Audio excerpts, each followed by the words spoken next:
ৰাতিত আছে চৰ্দন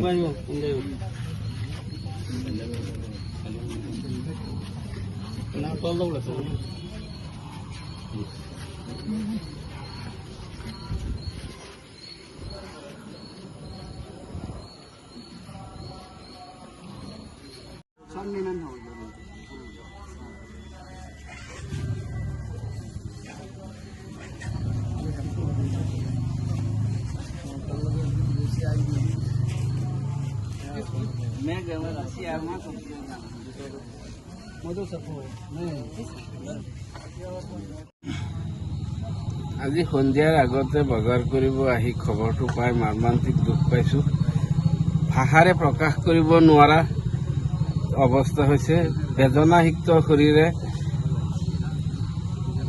এই বিষয়ে বহুতক অৱগত কৰালোঁ। গম পালোঁ, বহুতে গম পাইছে। গম পোৱাৰ লগে লগে এটা আচৰিত বিষয় এই যে যিটো খেলপথাৰত আবেলি বহুতো ডেকা ল'ৰাই বিভিন্ন খেল ধেমালি কৰি থাকে, দেখি ভাল লাগে, দূৰৰ পৰা উপভোগ কৰোঁ। আজি খেল নাই, কি হ'ল? জুবিন দা ঢুকাল। কেনেকে? ছিংগাপুৰত। সঁচাকৈ তেওঁলোকে তেতিয়াৰ পৰাই খেলা বৰ্জন কৰি যেন দুখ প্ৰকাশ কৰিছে। আৰু তাৰে বহি প্ৰকাশ এতিয়া বিদ্যালয়ৰ সন্মুখত ক্লাবৰ ল'ৰাই, বজাৰৰ মানুহে, যুৱ সংঘ, ব্যৱসায়িক সন্থা, মুৰব্বীসকল, মুন্সী মৌলানাসকলে আহি ইয়াত শ্ৰদ্ধাঞ্জলি দিছে।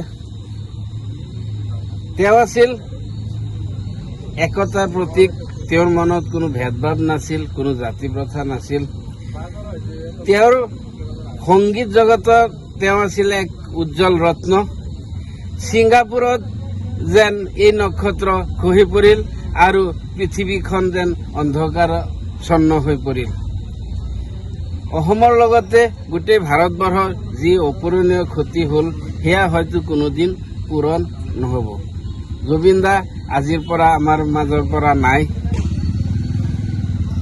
তেওঁৰ আত্মাৰ সদ্গতিৰ কাৰণে কান্ধুলিমাৰী খৰিয়ামাৰী হাইস্কুলৰ সন্মুখত কান্ধুলিমাৰী আঞ্চলিক ইয়থ ক্লাব এণ্ড লাইব্ৰেৰীয়ে সহযোগত যি বৰ্ণাঢ্য কাৰ্যসূচীৰে শ্ৰদ্ধাঞ্জলি অনুষ্ঠান পাতিছে, ৰাইজ আপ্লুত হৈছে, বিপুল সঁহাৰি পোৱা গৈছে।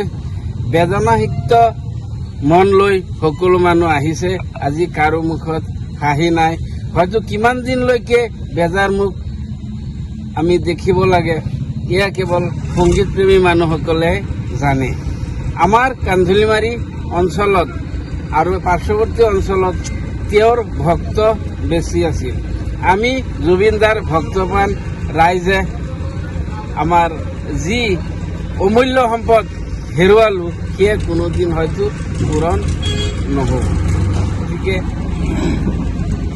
তেওঁৰ বিষয়ে ক'বলৈ গ'লে আজি গোটেই ৰাতিটো কৈ থাকিব পাৰিম। মই চমুকে এইখিনি কৈ বেলেগকো মই সুযোগ দিছোঁ। হয়, আজি ভাষা নাই ক'বৰ কাৰণে। আজি এক অবিশ্বাস্য, এতিয়াও আমি বিশ্বাসত ল'ব পৰা নাই খবৰটো। গোটেই অসমবাসী ম্ৰিয়মান হৈ পৰিছে। খবৰটো প্ৰায় পোৱাৰ লগে লগেই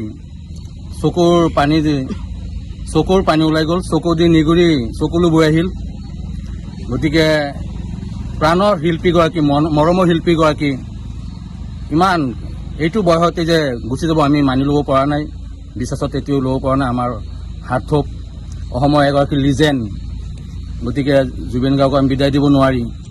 চিৰদিন আমাৰ হৃদয়ত থাকিব, জীয়াই থাকিব। আমি কেতিয়াও তেওঁক বিদায় দিব নোৱাৰি। আজি গোটেই অসমৰ লগতে আমাৰ এয়া ডিঙৰ এটা অঞ্চল ২ নং কান্ধুলিমাৰী মাঠখলা বজাৰৰ এই কান্ধুলিমাৰী খৰিয়ামাৰী হাইস্কুলৰ এতিয়া এই প্ৰাংগণত আমি ৰাতি আজি তেওঁলৈ চাকি জ্বলাই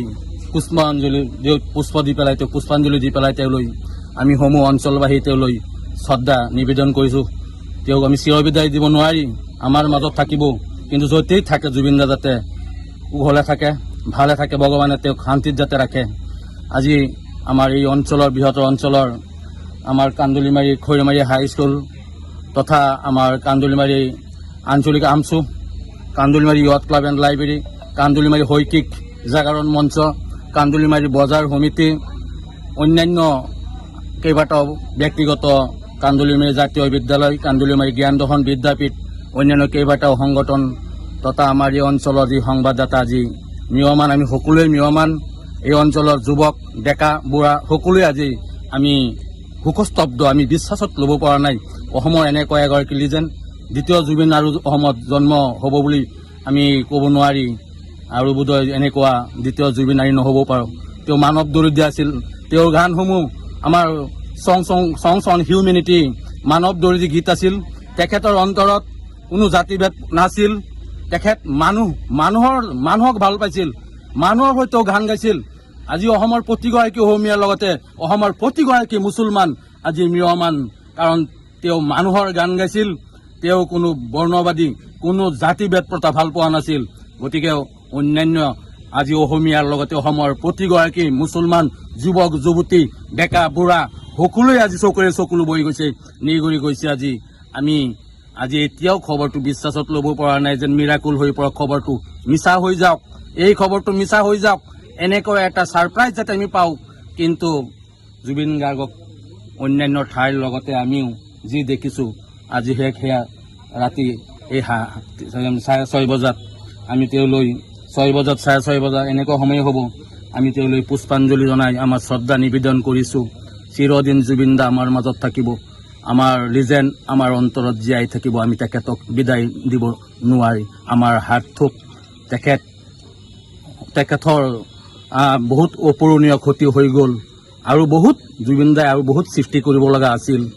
কিন্তু কোনো কালৰ নিয়তি, কালৰ যি তাক মানি ল'বই লাগিব।